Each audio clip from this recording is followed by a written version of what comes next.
Depuis 2019, une réforme majeure est intervenue dans la collecte des taxes au Bénin. Il s'agit de la facture normalisée. Cette machine permet de transmettre en temps réel les informations à la Direction générale des impôts qui connaîtra plus précisément la base imposable. Toutes les entreprises, quel que soit leur secteur d'activité, leur taille et leur régime fiscal, sont tenues de délivrer à leurs clients des factures normalisées lors des achats ou des ventes.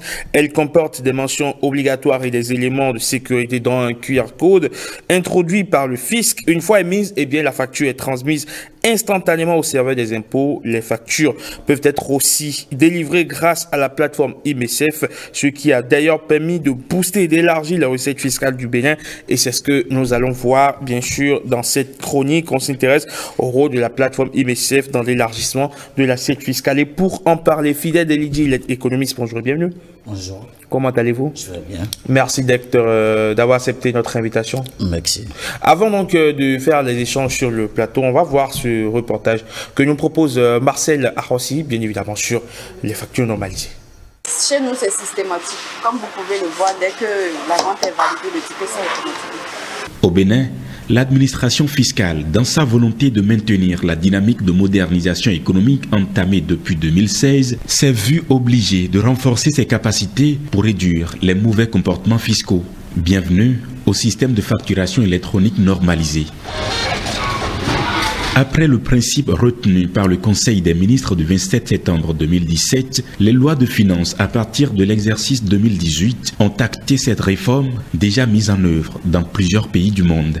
Des employeurs ont, avec cette réforme, constaté combien de fois ils étaient grugés, peut-être volés par certains employés. Donc ça assure la transparence totale puisque l'information est vraiment stockée en temps réel au niveau de la DGI et les entreprises à tout moment peuvent accéder à leur information. La période de la phase pilote qui a commencé en avril 2020 et fin juin 2022, nous avons constaté que les recettes de TVA se sont améliorées de plus de 44 milliards 330 millions. Et au niveau de l'impôt sur les revenus, nous avons constaté aussi que les entreprises qui sont dans la réforme ont déclaré des bénéfices un peu plus élevés. Le nombre de petites entreprises qui passent du segment des petites entreprises vers les moyennes entreprises et le nombre de moyennes entreprises qui montent vers le segment des grandes entreprises également est patent. Donc c'est un succès, mais tout n'est pas encore au niveau où nous souhaitons.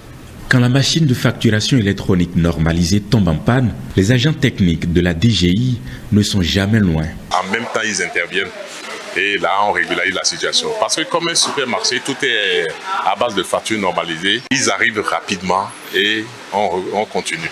Mais à l'intérieur du pays, l'incivisme persiste, contrairement au bon changement de comportement observé à Cotonou. Lorsque un consommateur lambda se présente pour opérer un achat, la délivrance n'est pas automatique, alors qu'elle devait l'être. Nous usons de pédagogie, histoire seulement d'amener nos concitoyens à changer de paradigme. Les résultats du Bénin sur ce nouveau chemin intéressent à bien des égards plusieurs pays. Voilà donc ce qu'il en est de ce reportage de Marcel Arrossi qui nous a permis de toucher du doigt, bien évidemment, cette nouvelle réalité qui a commencé déjà pas s'incruster dans les habitudes, sinon qui devient désormais une habitude au Bénin, la délivrance des factures normalisées. Sauf que, est-ce que aujourd'hui, Fidèle, c'est systématique pour vous qui faites peut-être des achats dans des supermarchés ou dans des boutiques, est-ce que systématiquement la facture normalisée vous est délivrée ou c'est sur lorsque vous le demandez que les vendeurs, d'accord, ou les commerçants vous délivrent cette facture-là? Systématiquement, je dirais, dans une certaine mesure, puisque auprès de ceux dont on achète, quand on est client, c'est vrai que la réforme a été mise en œuvre sur le terrain. Les vendeurs ont commencé à prendre l'habitude, mais reste à voir si dans tout le pays, c'est ce qui se fait, est-ce que c'est systématique ou pas. Mais pour l'instant, à ce niveau, quand vous allez, certains ont déjà cette habitude. Par contre, ce n'est pas totalement ça, parce que, étant donné que c'est une réforme, et certains aussi s'attendent à ce que, bon, peut-être ils n'ont pas encore cette habitude. Je pense que certaines mesures vont les accompagner pour qu'ils puissent quand même se mettre au pas. D'accord. Alors, comment est-ce que vous appréhendez cette réforme qui est intervenue quand même en 2017? Il y a eu les premiers pas, les tâtonnements. Puis en 2019, cela est vraiment entré en vigueur avec une vitesse de croisière. Aujourd'hui, on est en 2023, donc presque, on va dire quoi, 6 ans, 5 ans d'expérimentation, 4 à 5 ans d'expérimentation de cette réforme. Elle n'est plus si nouvelle finalement. Oui, on peut dire qu'elle n'est pas si nouvelle.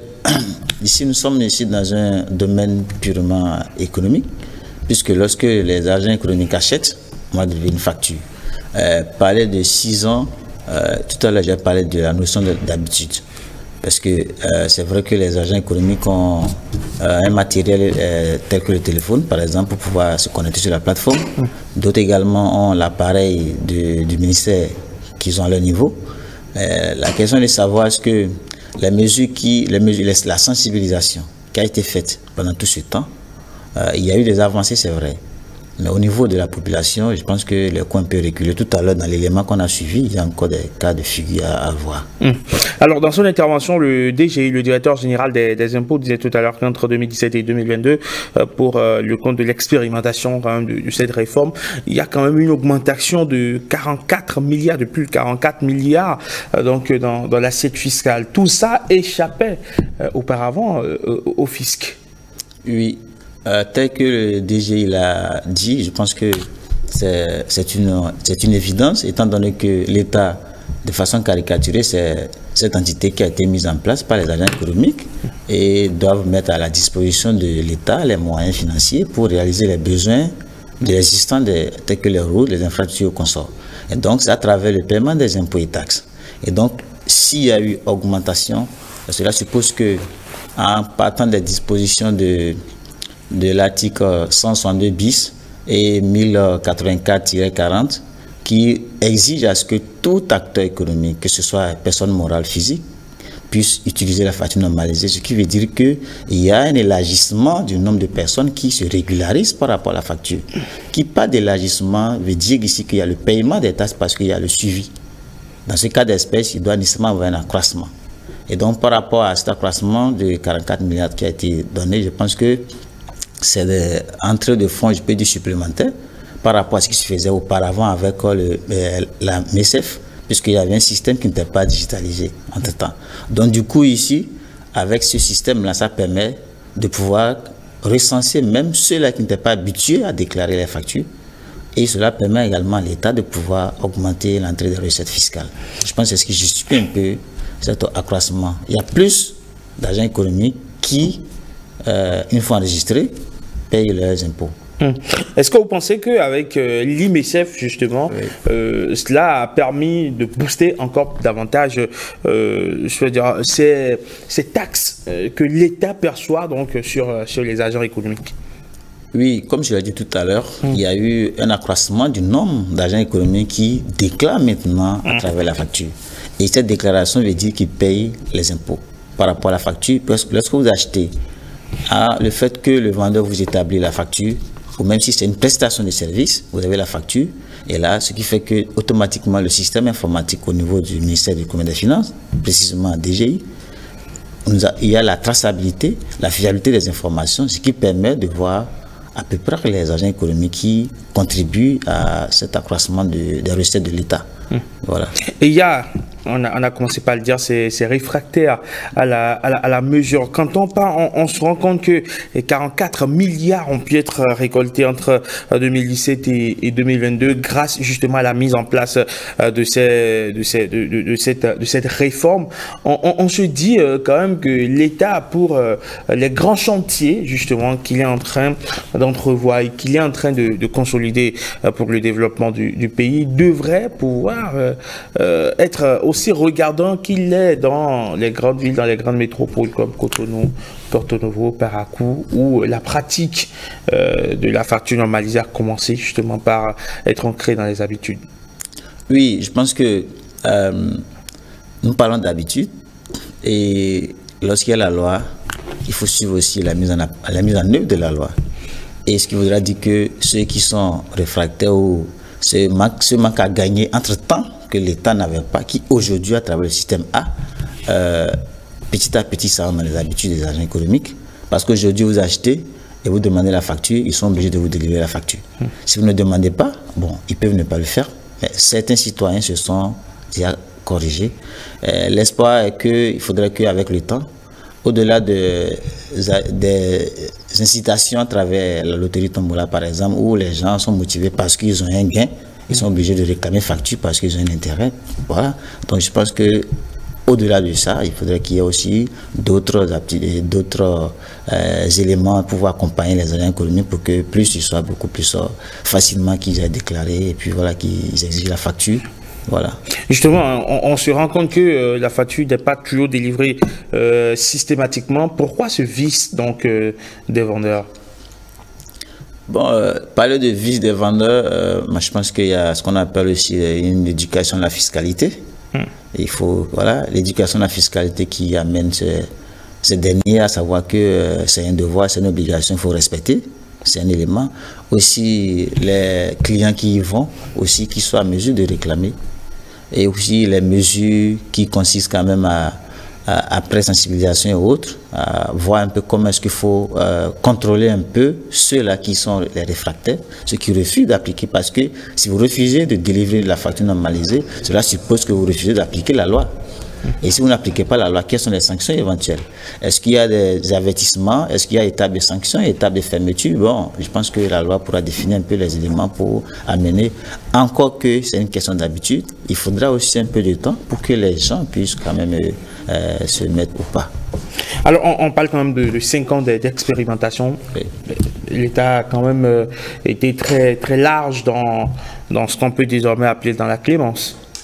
Oui, on peut parler de clémence. Nous avons fait ici à des agents économiques. Têtu? Bon, je ne dirais pas têtu en tant que sorte, mais un agent économique, en fonction de ce qu'il a comme objectif à poursuivre, parfois il y a des attitudes qui sortent quand même de l'ordinaire par rapport à le fait de ne pas se mettre au pas par rapport à certaines dispositions étatiques. 5 ans, oui, c'est vrai, il y a eu la phase de pilotage, la phase d'essai et puis la phase de mise en œuvre. Et puis, je pense qu'avec ça, c'est de voir un peu dans ce temps ce qui a été fait, ce qu'on a gagné, et voir aussi les insuffisances s'il y en a, et comment est-ce qu'il faut corriger. Et donc, dans l'élimination des insuffisances aussi, c'est de voir le comportement réfractaire. Est-ce qu'il y a eu des petits sondages, est-ce qu'il y a des petites enquêtes pour voir pourquoi est-ce que certains n'arrivent pas à le faire, pourquoi est-ce qu'ils s'obstinent, est-ce qu'il y a des factures délivrées autres que la facture normalisée, pourquoi ça se fait. Je pense que des petites enquêtes, des petits sondages pourraient quand même parvenir à pouvoir réduire un temps soit peu. Parce que si on interpelle ces derniers pour servir d'exemple aux autres, je pense bien que ça va servir également parce que les gens puissent quand même. Mais ne vous attendez pas toujours en matière de politique économique qu'une décision qui vise à refléter les recettes de l'État soit à 100% exécuter. Nous sommes ici dans un domaine où on a affaire à des êtres humains, à l'homme qui quand même a toujours ces petites situations qui fait face quoi. Alors, si vous avez un conseil à donner en tant qu'économiste, mais également en tant que citoyen qui observe au quotidien les dynamiques en cours, qu'est-ce que vous demanderez aux dirigeants? Aux dirigeants, étant donné que la gouvernance a besoin des ressources financières, c'est des éléments qui permettront de refléter les caisses de l'État. Au même moment, est-ce qu'il y a des stratégies qui visent quand même à beaucoup plus écouter les agents économiques, ceux qui pratiquent la facture, ceux qui l'utilisent, pour voir un peu dans leurs propositions, dans leurs inquiétudes, ce qu'il faut faire pour les accompagner, pour qu'ils se sentent plus en sécurité. Je pense que dans cette logique-là, on pourra beaucoup plus avoir un pourcentage au-delà. Donc peut-être que ce ne sera plus 44 milliards, pardon, ce sera encore plus de recettes. Donc je pense qu'au gouvernement encore d'écouter la population, de voir un peu avec ces praticiens, est-ce qu'ils ont des difficultés, pourquoi ils sont réticents. Et voilà un peu quelques éléments qui pourront quand même aider à la population de pouvoir se conformer aux dispositions des tests par rapport à la Direction générale des impôts qui demande d'utiliser la facture normalisée. Voilà. Fidèle Délégué, merci. Merci. Merci d'être passé sur 5 sur 7 matin, nous éclairer justement sur cette question. Vous passez une excellente journée du mercredi. 5 sur 7 matin, juste après vous, Hans Sosten Asogba dans la place pour nous parler des bonnes pratiques en entreprise. Vous le savez, vous le connaissez, c'est notre spécialiste RH, spécialiste ressources humaines par ici. Avec lui, on écume la vie en entreprise. Samedi, quand il s'agit de